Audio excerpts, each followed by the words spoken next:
Hello दोस्तों, कैसे हैं आप सब। Welcome to our channel Travelopedia. आज हम आपको एक ऐसे देश की यात्रा पर ले जा रहे हैं जहां है दुनिया की द बेस्ट डाइव सिटी। इस देश में एक या दो नहीं बल्कि कुल 900 मयान साइट्स हैं। नेचुरल ब्यूटी के मामले में इस देश का यार कोई जवाब ही नहीं है। ये एक ऐसा देश है जो गोताखोरों के लिए किसी जन्नत से कम नहीं है। यहाँ पर वैसे तो कोई भी रेड लाइट नजर नहीं आती है, लेकिन हाँ होते हैं यहाँ पर स्पीड ब्रेकर। सेंट्रल अमेरिका का ये एकमात्र ऐसा देश है जहाँ की इंग्लिश ऑफिशियल लैंग्वेज है। इस कंट्री के लोगों का मानना है कि अगर बारिश होती है तो समझो कि साक्षात ईश्वर आपके पास आए हैं भैया, स्वागत करो उनका। तो दोस्तों ये देश कोई और नहीं है बल्कि है बेलीज। यस, तो चलिए एक साथ चलते हैं बहुत ही खूबसूरत देश बेलीज के सफर पर। लेकिन आप वीडियो में आगे बढ़ने से पहले हमारे चैनल को सब्सक्राइब करके वो बेल आइकन जरूर दबा दीजिएगा। वर्तमान में इस देश की पॉपुलेशन है 4 लाख के आसपास। बेलीज को ब्रिटिश होंडुरस के नाम से भी जाना जाता है और ये सेंट्रल अमेरिका का एकमात्र ऐसा देश है जहाँ पर इंग्लिश को ऑफिशियल लैंग्वेज बना दिया गया है। हालांकि इस देश में आपको इंग्लिश के अलावा क्रियोल, स्पेनिश और गैरीफूना मायन भाषा भी सुनने को मिलती है। अब आपको बता दूं दोस्तों कि बेलीज को यूनाइटेड किंगडम से आजादी 21 सितंबर 1981 को मिली थी और इस देश की राजधानी है बेल्मोपन और ये दुनिया की सबसे छोटी कैपिटल सिटी है। यहाँ पर कुल जनसंख्या पता है कितनी है? 14,000 के आसपास। सीरियसली। लेकिन दोस्तों इसके पीछे भी एक दर्दनाक कहानी है। इस देश की पहले बेलीज सिटी कैपिटल हुआ करती थी, लेकिन 1961 में हरिकेन हट्टी ने इस शहर को बर्बाद करके रख दिया, जिसके बाद नई राजधानी बनानी पड़ी। राजधानी होने के साथ ही साथ इस देश का सबसे बड़ा इकोनॉमिकल शहर भी यही है। अब दोस्तों क्या आपने माया एम्पायर के बारे में सुना है? आपको बता दें ये बहुत ही एडवांस थे। असल में सेंट्रल अमेरिका के सबसे पुरानी सभ्यता में से एक है ये माया एम्पायर और बेलीज में ही इस सभ्यता की राजधानी थी। इस देश में कुल मिलाकर 900 माया एम्पायर के साइट्स हैं और आप इसी से समझ सकते हैं कि यहाँ की हिस्ट्री कितनी ज्यादा पुरानी है। और इस देश का मेन सोर्स ऑफ इनकम है खेती। यहाँ के लोगों का मानना है कि अपना काम ही सबसे अच्छा होता है, इसीलिए मैक्सिमम यहाँ के लोग खेती और छोटे छोटे बिजनेसेस में ज्यादा ध्यान लगाते हैं। और यहाँ के देशों में फिश का एक्सपोर्ट किया जाता है, खासतौर पर अफ्रीका और एशिया के देशों में यहाँ से मछलियों का एक्सपोर्ट किया जाता है। देश की 20% इकोनॉमी फिश एक्सपोर्ट बिजनेस पर ही डिपेंड करती है और साथ ही यहाँ का टूरिज्म भी बहुत बड़ा रोल प्ले करता है यहाँ के लोगों के रोजगार में। बेलीज में हर साल तकरीबन 10 लाख के आसपास लोग तो घूमने के लिए आ जाते हैं और आजकल यहाँ के बहुत सारे लोग टूर गाइड का काम करते हैं। वैसे यहाँ पर फिशिंग का काम भी बड़े लेवल पर होता है, जिसमें न सिर्फ मछलियाँ बल्कि सी फूड भी कई देशों में एक्सपोर्ट किया जाता है।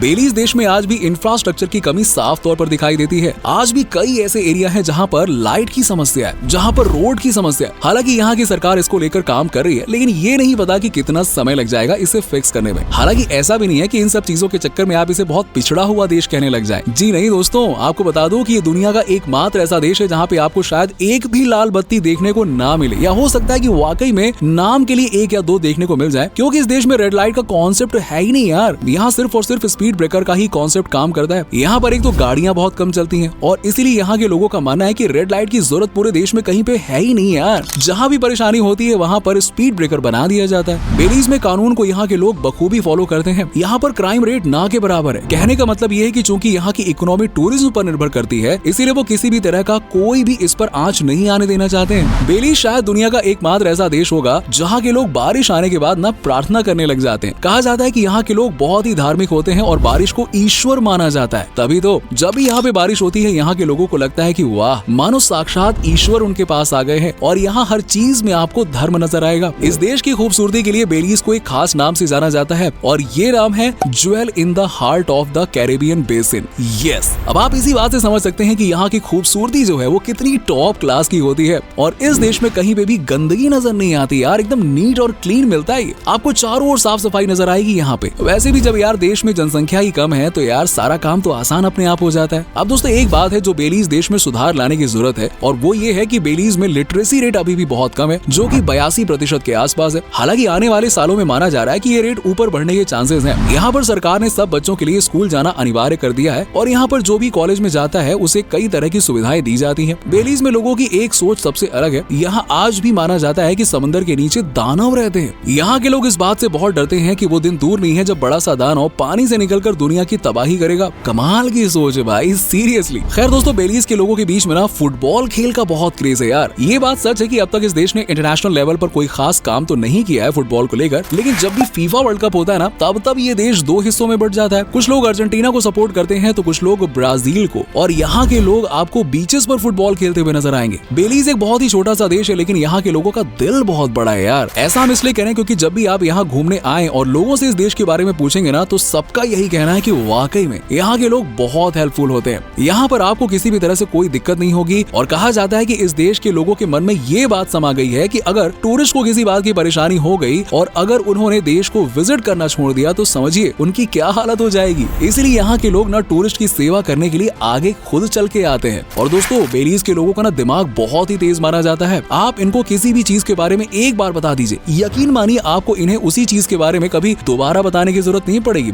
बड़ा तेज दिमाग रखते हैं ये लोग और बहुत ही एनर्जेटिक होते हैं। इस देश में कोई भी इंसान गुड फ्राइडे के दिन समंदर में या कहीं की नदी में नहीं नहा सकता है। इसके पीछे भी एक वजह है। दरअसल यहाँ के लोगों का मानना है कि अगर ये गुड फ्राइडे के दिन समंदर में या नदी में नहाएंगे तो इनके लिए पूरा का पूरा साल खराब हो जाएगा। इसे ये बैड लक मानते हैं। दोस्तों, बेलीज देश का सबसे फेमस इंसान है जॉर्ज कैडल प्राइस, क्योंकि जैसे ही इस देश को यूनाइटेड किंगडम से आजादी मिली ये इस देश के पहले प्रधानमंत्री बन गए और कहा जाता है कि इन्होंने ही इस देश का नाम दुनिया के मानचित्र पर लगाया। इस दुनिया में सबसे तेज आवाज में बात करने वाला जानवर जिसका नाम है ब्लॉक हॉलर मंकी, ये बेलीज देश में पाए जाते हैं। इन्हें यहाँ के जंगलों में देखा जा सकता है और इन्हीं की बदौलत यहाँ की सफारी राइड बहुत ही इंटरेस्टिंग होती है। वैसे भी ब्लॉक हॉलर मंकी की आवाज सुनने में बहुत डरावनी होती है। अब दोस्तों, आपको बता दें कि दुनिया का एकमात्र जैगुआर प्रिजर्व सेंटर की बात करें तो वो भी इसी देश में है। बेलीज में तकरीबन 12 जैगुआर को रखा गया है और यहाँ का नजारा बहुत ही शानदार लगता है देखने में, क्योंकि आपको यहाँ पर चारों तरफ जैगुआर ही जैगुआर खेलते हुए दिखाई देंगे। बेलीज के लोगों में राइस खाना बहुत ही पॉपुलर है। ये सब दिन और रात दोनों टाइम ही राइस खाते हैं। यहाँ का सबसे पसंदीदा खाना जो है वो है राइस और फिश करी।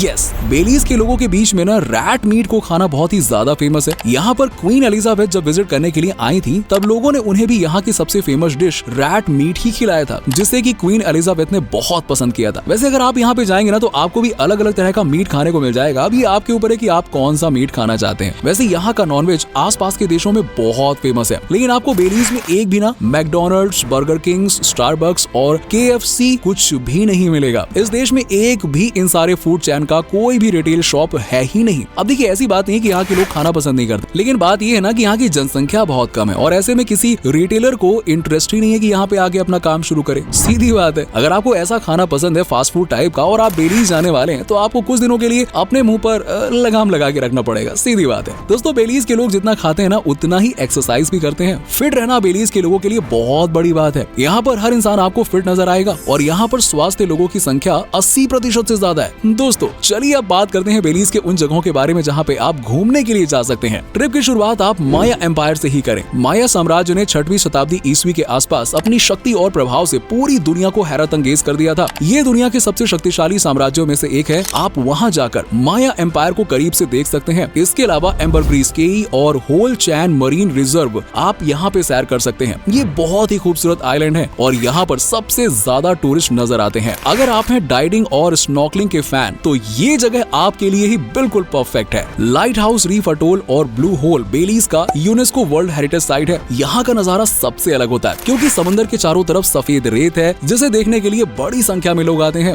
वहीं यहाँ के हल्फ मून के को भी यूनेस्को वर्ल्ड हेरिटेज साइट में शामिल किया जाता है। प्लासेंसिया पेनिनसुला इस देश का सबसे फेमस रिसोर्ट है। यहाँ पर भी आप आकर फुल ऑन मस्ती कर सकते हैं। यहाँ का नजारा भी बहुत अट्रैक्टिव होता है। ये एक फिशिंग विलेज भी है और यहाँ भी आपको व्हाइट सैंड देखने को मिलेगी। The Kayo district archaeological sites इस देश का टॉप आर्कियोलॉजिकल साइट माना जाता है। यहाँ आपको कई सारे पुरानी इमारतें देखने को मिलेंगी और पुराने जमाने में इसे बनाया गया था, लेकिन ये बहुत ही अट्रैक्टिव है। यहाँ भी आपको बड़ी संख्या में सैलानी नजर आएंगे। बेलीज की यात्रा का सबसे अच्छा समय जनवरी से मई तक होता है और उस समय मौसम बहुत सुहावना रहता है और ये देश बहुत ज्यादा खूबसूरत तो है ही है, साथ ही साथ यहाँ घूमना थोड़ा महंगा पड़ सकता है। अगर आप अकेले हैं तो बेलीज में एक हफ्ता घूमने के लिए आपको कम से कम 2 लाख रुपए तो खर्च करने पड़ेंगे। तो दोस्तों, ये था बहुत ही खूबसूरत देश बेलीज। उम्मीद करता हूँ कि आपको हमारा ये एपिसोड पसंद आया होगा। हमें नीचे कमेंट सेक्शन में कमेंट करके जरूर बताइए कि आज की वीडियो में आपको बेलीज की कौन सी बात सबसे अच्छी लगी। वैसे क्या कभी आप बेलीज गए हो और गए हो तो आपका एक्सपीरियंस कैसा रहा, ये भी हमारे साथ में जरूर शेयर कीजिएगा। साथ ही साथ इस वीडियो को अपने दोस्तों और रिश्तेदारों के साथ में शेयर करना मत भूलिएगा। हमारे चैनल को भी सब्सक्राइब कर लीजिएगा। वीडियो को एंड तक देखने के लिए आप सभी दर्शकों का शुक्रिया। आपसे फिर मुलाकात होगी एक और नए वीडियो में।